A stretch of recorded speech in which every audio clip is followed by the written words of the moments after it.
I demanded my girlfriend's 17-year-old son clean my bedroom after I slept with his mom, punished him when he refused, excluded him from our family trip, made him clean every bathroom as punishment. Then when he kicked me out, I gave his mom an ultimatum to choose between us and skip his graduation. She chose him. Now I'm alone and regretting everything. Clean my room. Your mother and I made a mess. I said that to a 17-year-old kid while smirking, while making it very clear what kind of mess I was talking about. The look on his face is something I'll never forget. Not anger. Not disgust. Just this quiet, wounded humiliation that made me feel powerful in the moment and sick to my stomach now. I'm writing this from a cheap apartment I can barely afford because I destroyed the best relationship I ever had by trying to humiliate a kid who never did anything to me except exist. 3 months ago, I had a beautiful girlfriend, a nice house to live in, and what I thought was respect. Now I have nothing and I'm trying to figure out how I became the kind of man who would deliberately degrade a child to assert dominance. Let me start at the beginning, because that's where I went wrong. I met Rachel 2 years ago. She was 38, I was 42. She was a nurse, a single mother, and she owned her own house. She had a son, Tyler, who was 15 when we met. Tyler was quiet. Polite. He'd say hi when I came over, then disappear to his room. He got good grades, played basketball, didn't cause trouble. By all accounts, he was a good kid. But I resented him from day one. Rachel's ex-husband had died when Tyler was 12. Heart attack. Sudden. Devastating. Rachel and Tyler were still processing that grief when I entered the picture. And I hated that I was competing with a dead man. Rachel would talk about Mason sometimes. How he'd been a good father. How Tyler missed him. How she wished he could see Tyler grow up. Every mention of Mason felt like a reminder that I was second choice. That if he hadn't died, I wouldn't be here. I know how pathetic that sounds. Being jealous of a dead man. But I was. And I took it out on Tyler. It started small. Little comments. Your dad would want you to be tougher than this. Your dad wouldn't let you slack off like that. Using Mason as a weapon while pretending to honor his memory. Rachel would get uncomfortable but wouldn't call me out. I think she was lonely enough that she overlooked red flags. Tyler would just go quiet. Retreat to his room. Never talk back. Never cause drama. That made it worse somehow. I wanted a reaction. I wanted him to push back so I could feel justified in disliking him. When Rachel and I had been dating for a year, she asked if I wanted to move in. Her house was bigger than my apartment. It made financial sense. And I loved her, or thought I did. What about Tyler? I asked. What about him? How's he going to feel about another man living here? In his dad's house? This is my house. And Tyler will adjust. He's a good kid. He was a good kid. That was the problem. He was so good that I couldn't find legitimate reasons to dislike him. So I invented them. I moved in when Tyler was 16.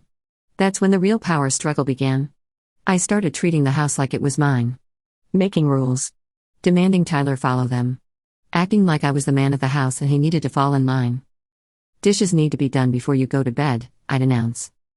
I always do them in the morning before school, Tyler would say quietly. Well, now you do them at night. New rule. Rachel would look between us, uncomfortable, but she wouldn't intervene. I think she wanted us to work it out. I started assigning Tyler chores. Excessive ones. Mowing the lawn in the heat. Cleaning the garage. Scrubbing the bathroom floors.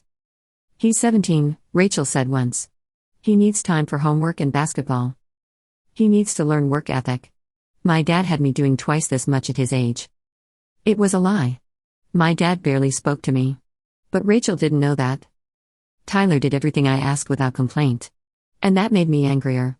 I wanted him to refuse. To give me a reason to really come down on him. Then came the incident that started my downfall.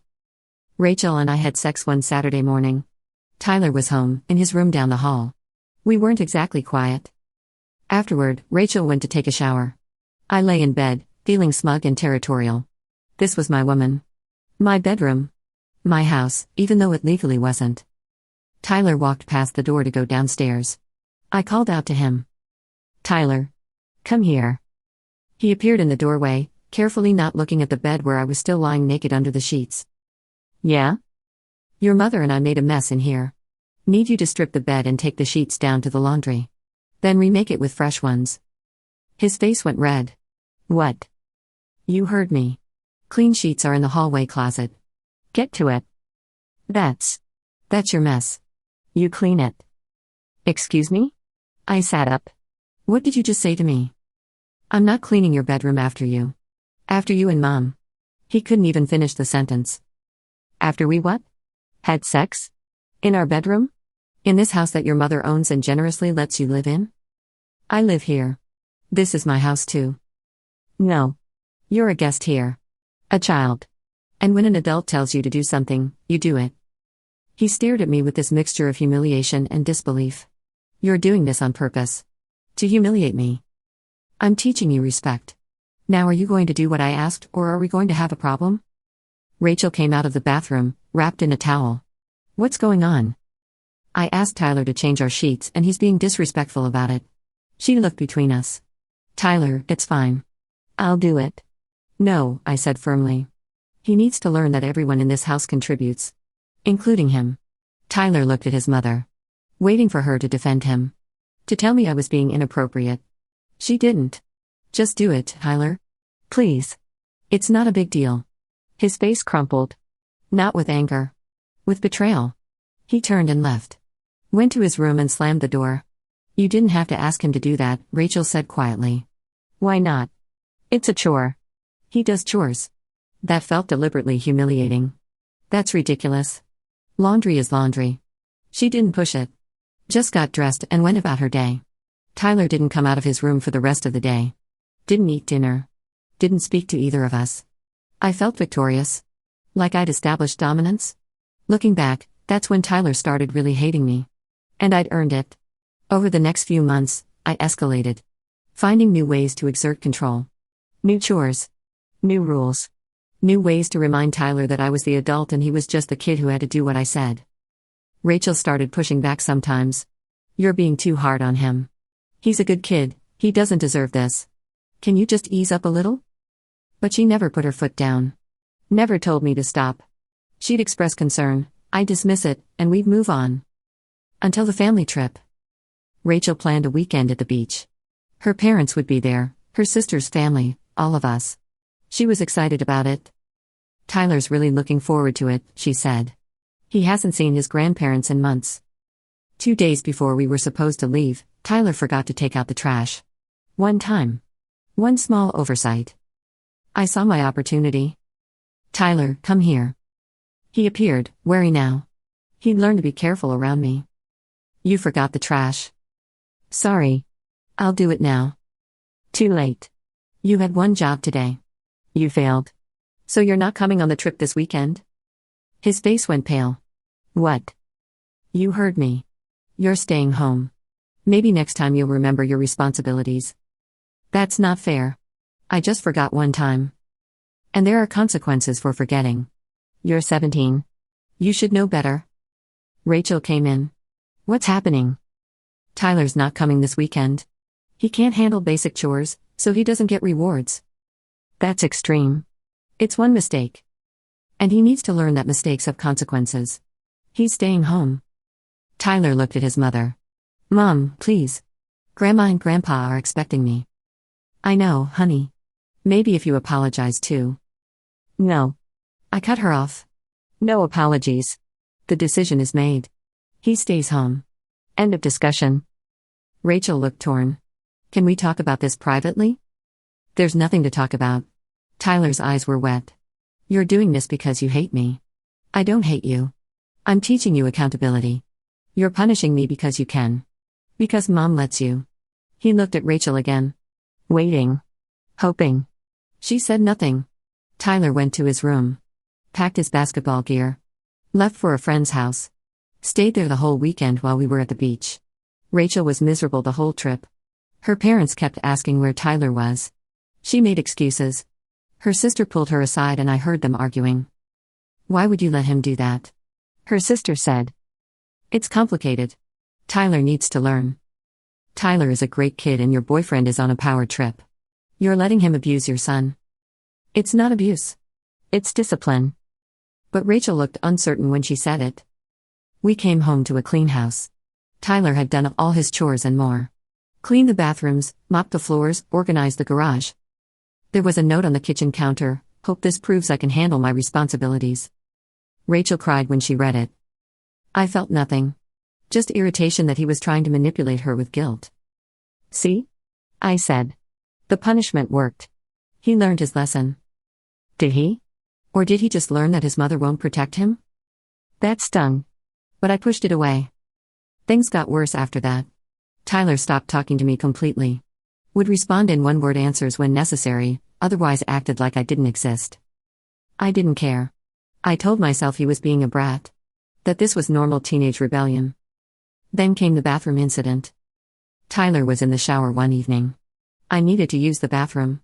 I banged on the door. "Hurry up. I'll be out in 5 minutes." "Now." I heard the water shut off. A minute later, Tyler emerged, wrapped in a towel, dripping wet. I brushed past him. Did my business. Left. 20 minutes later, I noticed Tyler hadn't come downstairs for dinner. Rachel went to check on him. Came back down looking furious. "He's in his room soaking wet because you rushed him out of the shower before he could dry off. He was taking too long. He was in there for 10 minutes. And now he's saying he feels humiliated in his own house. He's being dramatic." "No. You're being cruel.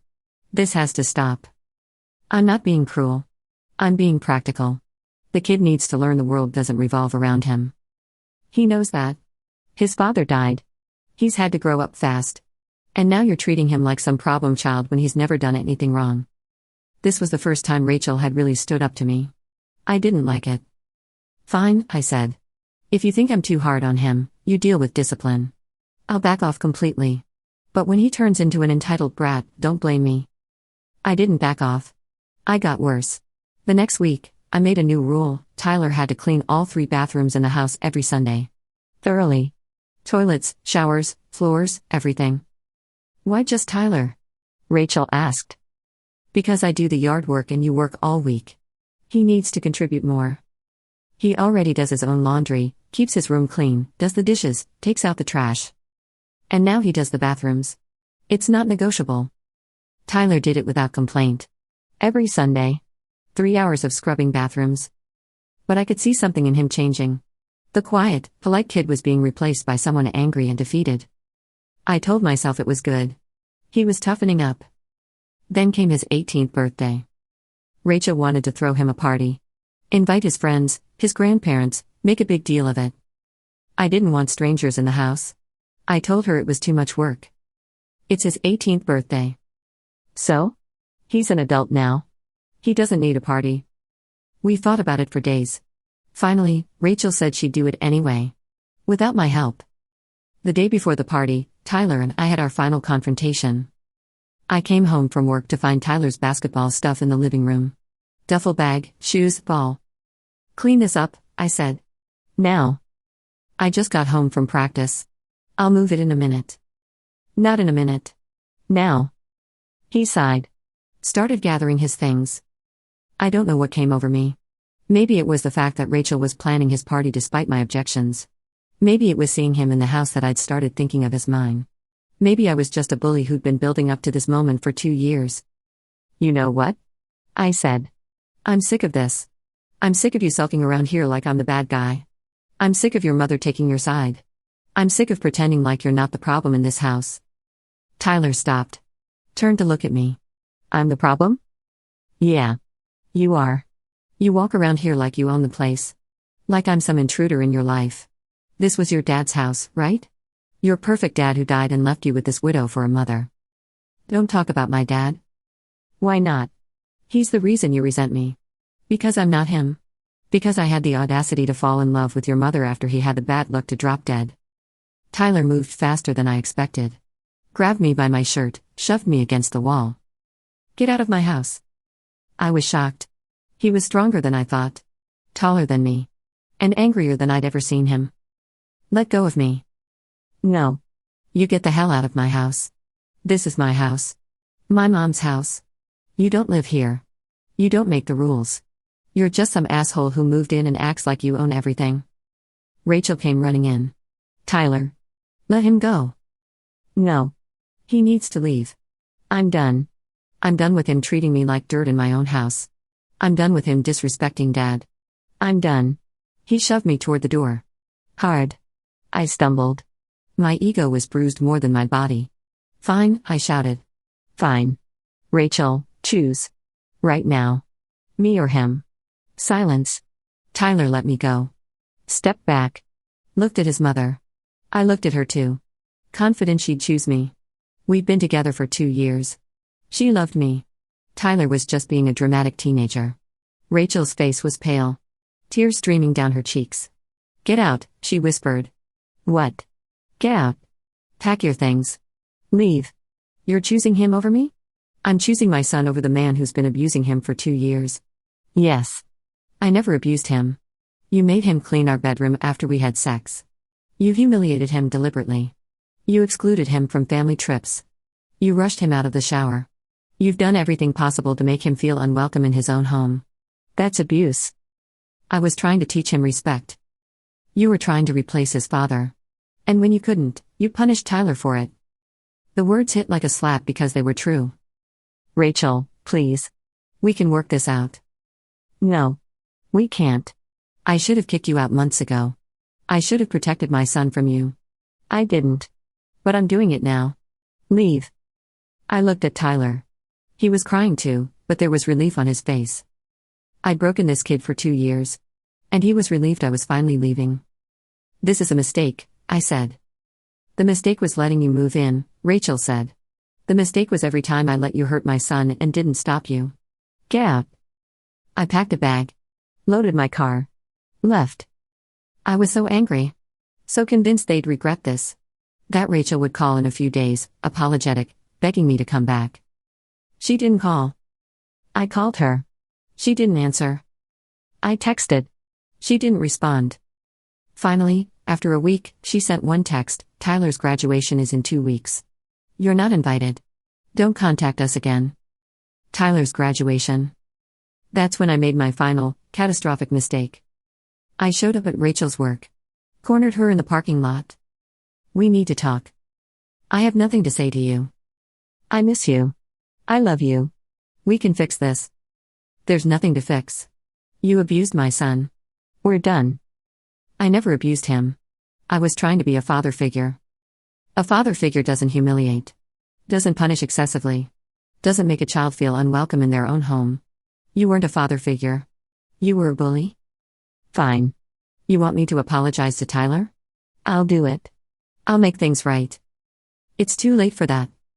It's not too late. We love each other. We can start over. I'll back off with Tyler. I'll give him space. You'll never be near my son again. That's when I snapped. When I made the ultimatum that destroyed everything. Then choose. Right now. Me or Tyler. A future with me or your ungrateful son who kicked me out of the house I helped pay for. I already chose. Tyler. Always Tyler. Even if it means missing his graduation? Because I swear to God, Rachel, if you don't take me back, I'll show up at that graduation and make a scene. I'll tell everyone there what a disrespectful little. She slapped me. I'd never been slapped before. I stood there, shocked. You threatened my son's graduation and you think I'll take you back? You're delusional. Stay away from us. I'm filing a restraining order. She did. I couldn't go within 500 feet of Tyler, Rachel, or Tyler's school. I missed the graduation. Not because I was prohibited, though I was, but because Rachel made sure I understood that showing up would result in my arrest. I sat in my new apartment that day, alone, and watched through Facebook as Rachel's sister posted photos of Tyler in his cap and gown, surrounded by family. Rachel was beaming. Tyler was smiling. They looked happy. Happier than I'd ever seen them when I was around. That's when it started to sink in. The restraining order was temporary. 90 days. But by the time it expired, I'd lost so much more than access to Rachel and Tyler. I'd lost my self-respect. I spent those 90 days trying to justify my behavior. Telling myself I'd been right. That Tyler was disrespectful. That Rachel chose her son over our relationship because she couldn't let go of her dead husband. I told this story to friends. To my brother. To anyone who would listen. None of them took my side. You made a teenage kid clean your sex sheets? My brother said, disgusted. It was just laundry. Bull. You were marking territory. Showing him you owned his mother and there was nothing he could do about it. That's sick. My best friend since college stopped returning my calls after I told him about the bathroom incident. My coworkers started avoiding me after I complained about ungrateful stepkids too many times in the break room. I was being forced to confront something I didn't want to face. I was the villain in this story. Not Tyler, who'd been a polite, grieving teenager just trying to live in his own house. Not Rachel, who'd been trying to balance love for her son and hope for a new relationship. Me. I'd walked into a home where a child was still mourning his father and decided that child was competition. That I needed to dominate him. Break him. Make him submit to my authority. And I'd dressed it up as discipline and teaching respect. My court-ordered therapist, part of the restraining order terms, didn't buy my justifications for a second. "Why did you ask Tyler to clean your bedroom after you'd been intimate with his mother?" She asked in our first session. It needed to be done. It was a chore. Why that chore? Why that day? Why couldn't you or Rachel do it? I couldn't answer honestly.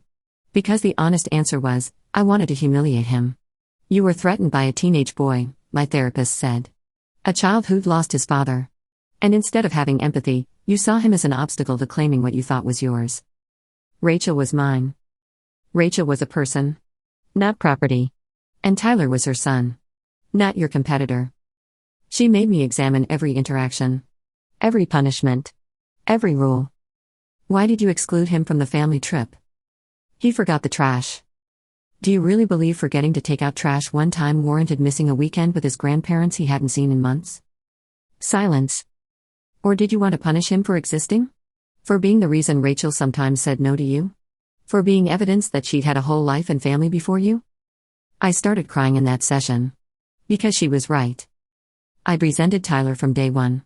Not for anything he did, but for what he represented, proof that I wasn't Rachel's first choice. That I was the replacement. The consolation prize. And I'd punished him for it. "What would you say to Tyler if he were here?" my therapist asked.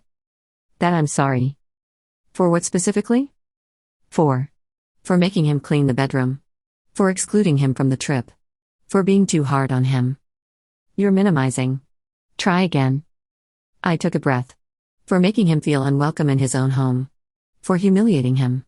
For trying to break his spirit because I was jealous of his dead father. There it was. The truth. The restraining order expired. I thought about reaching out to Rachel. Apologizing. Trying to explain. My therapist advised against it. You need to let them heal. Your presence, even your apology, would be about making yourself feel better. Not about their well-being. So I stayed away. I saw through mutual Facebook friends that Tyler got a full scholarship to college. Basketball and academics. Rachel posted about how proud she was. I felt nothing but shame. This kid I tried to break, who I told was lazy and disrespectful, had accomplished more by 18 than I had by 42. Rachel started dating someone new about 6 months after I left. A teacher. He posted photos of himself at Tyler's basketball games, at family dinners, blending into Rachel's life seamlessly. I stalked his profile like a crazy person. Looking for flaws. Finding none. He treated Tyler like a person. Respected Rachel's boundaries. Didn't try to take over or dominate. He was everything I should have been. I tried dating. Joined apps. Went on a few dates. It was always the same conversation. "Do you have kids?" "No. But I almost had a stepson." "Oh? What happened?" And I'd have to decide, lie, or tell the truth and watch them make an excuse to leave. I usually lied. Said we grew apart. That it didn't work out. But one woman, Sarah, pushed. Why didn't it work out? I wasn't good to her son. What does that mean? I was cruel to him. I humiliated him. I treated him like an obstacle instead of a kid. And his mother chose him over me. As she should have. Sarah left before our food arrived. I don't blame her. Who wants to date a man who admits to abusing a child? Because that's what it was. Abuse. Not physical. But emotional. Systematic. Deliberate.